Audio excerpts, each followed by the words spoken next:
verses 1 through 17. I'll be reading from my New International Version. If you would like to follow along, there are pew Bibles. It was just before the Passover feast. Jesus knew that the time had come for him to leave this world and go to the Father. Having loved his own who were in the world, he now showed them the full extent of his love.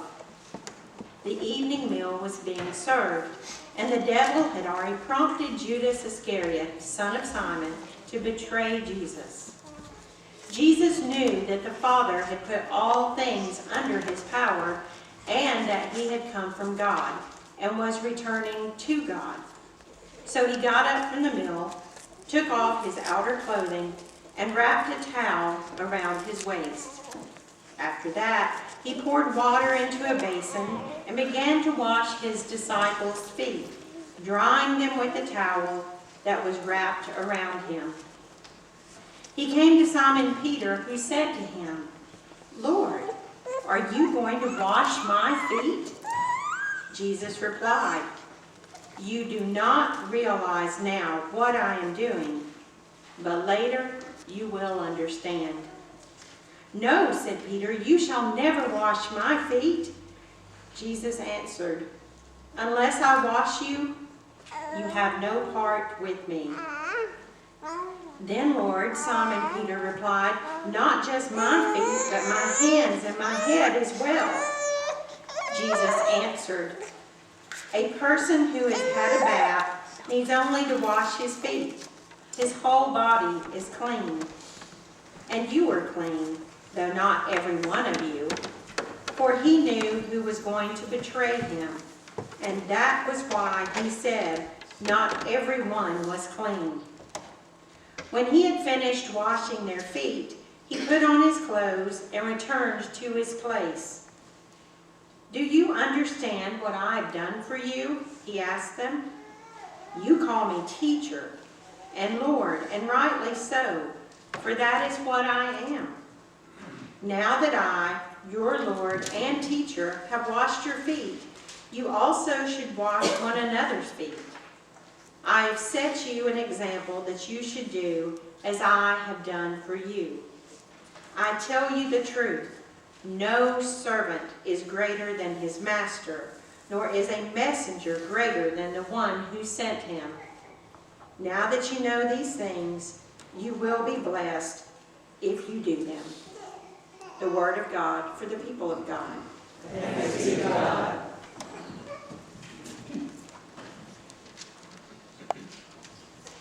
Who do you admire the most? I want you to try and get a specific person in your mind. And it might be someone from your childhood, a teacher, a coach, a parent, or a grandparent. It might be someone that you've come to know as an adult, a supervisor, a community leader, a public figure, an actor, or an author, a professor. Who do you admire the most? Who's the person you put up on the highest pedestal?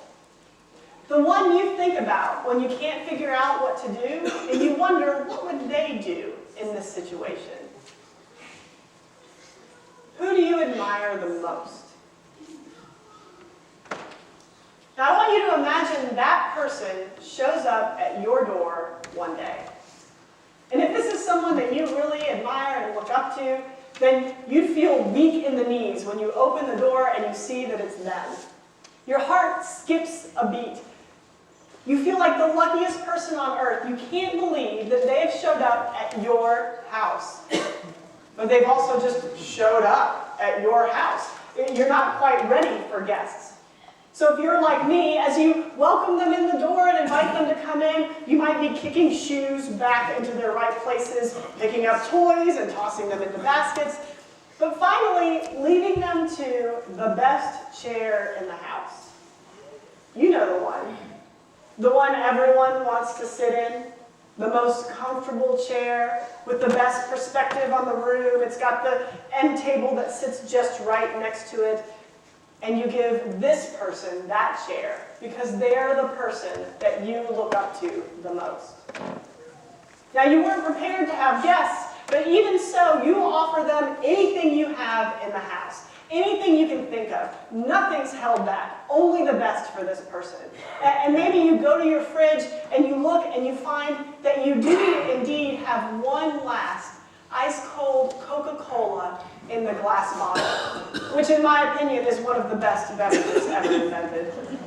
And even though it's only the last one, and it means you won't get to have one, well, you pop the top off and that cool breeze comes out from it, and you offer it to this person because they are the person that you look up to the most, and only the best for them.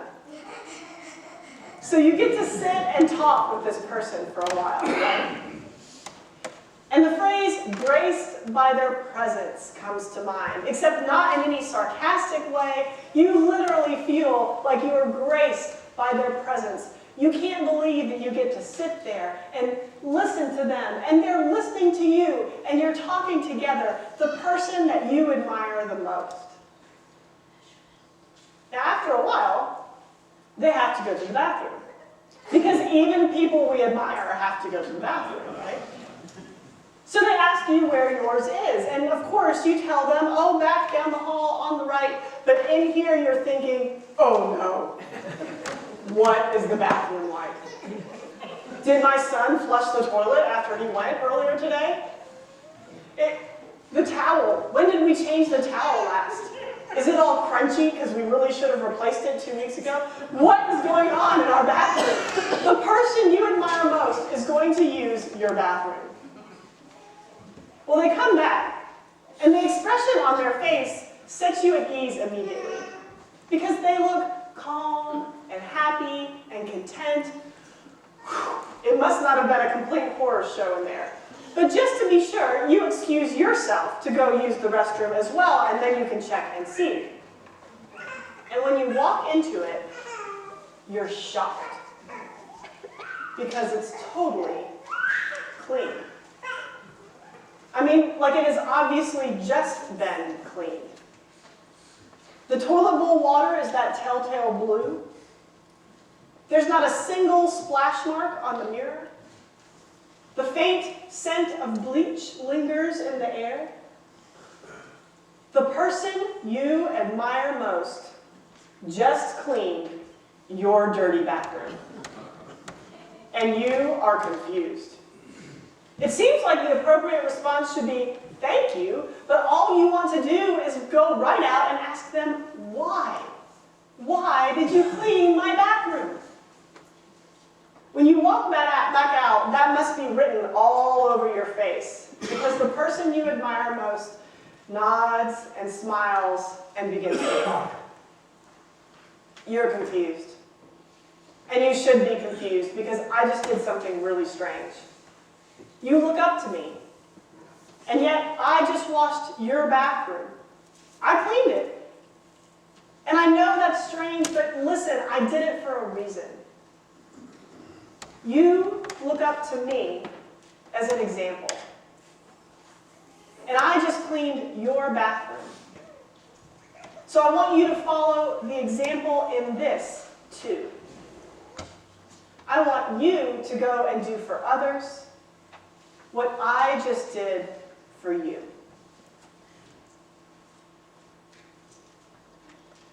There are 4 Gospels in the New Testament, right? And 3 of them, Matthew, Mark, and Luke, tell us the story of the Last Supper that includes the first communion.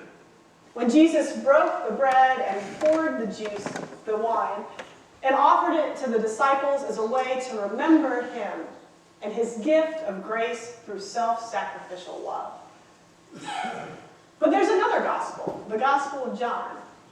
And John remembers something different happening at communion, or at the Last Supper. And it's an act that, instead of involving bread and a cup, involved a towel and a basin. John remembers when Jesus washed the disciples' feet. And Jesus doing that for the disciples was something pretty similar to the person we admire most coming to our homes and washing our bathrooms for us. This was the job of a servant. In the first century world, the main mode of transportation was the foot. And when you walked yourself to some location, by the time you got there, your sandaled foot would be dirty. It would need to be washed, in the same way that we would wash our hands before a meal. On top of that, the tables in that day weren't high like ours were. They were low to the ground, and people sat on the ground. Your feet would be close to your food. You couldn't eat a meal without washing your feet first. So in a nice house, a house with means, this would be the job of a servant who would go around and wash the feet of all the guests. And in other homes where you didn't have enough to have a servant, it'd be the job of the lowest person, the last person on the totem pole, right? That would be their job to wash everyone's feet for the meal. Jesus chose to take on that role at his Last Supper with the disciples. He decided to wash their feet. And I can only imagine their reaction, their pushback. And we hear about Peter's, right? Not me, Lord, not my feet. And I can relate to that. I can only think that I would feel the same way. Just like we'd feel if someone we look up to came to our house and wanted to clean our bathrooms. No! I don't even want to let you in there. But this is what Jesus did for the disciples.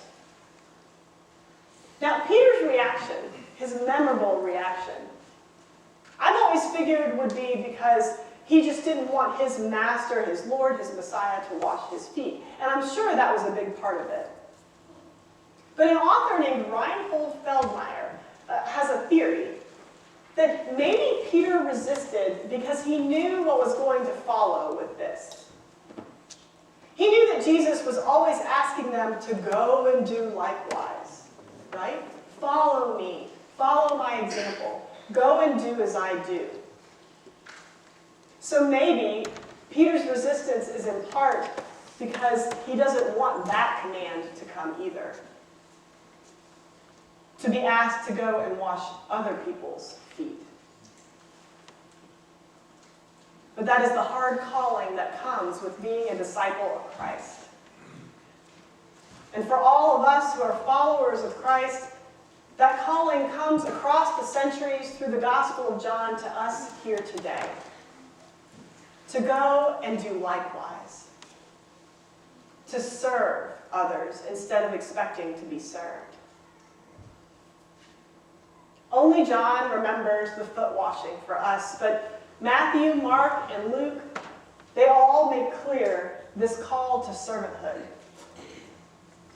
In Matthew chapter 20, Jesus tells the disciples, "Whoever would be great among you must be your servant, and whoever would be first among you must be your slave, even as the Son of Man came not to be served, but to serve, and to give his life as a ransom for many."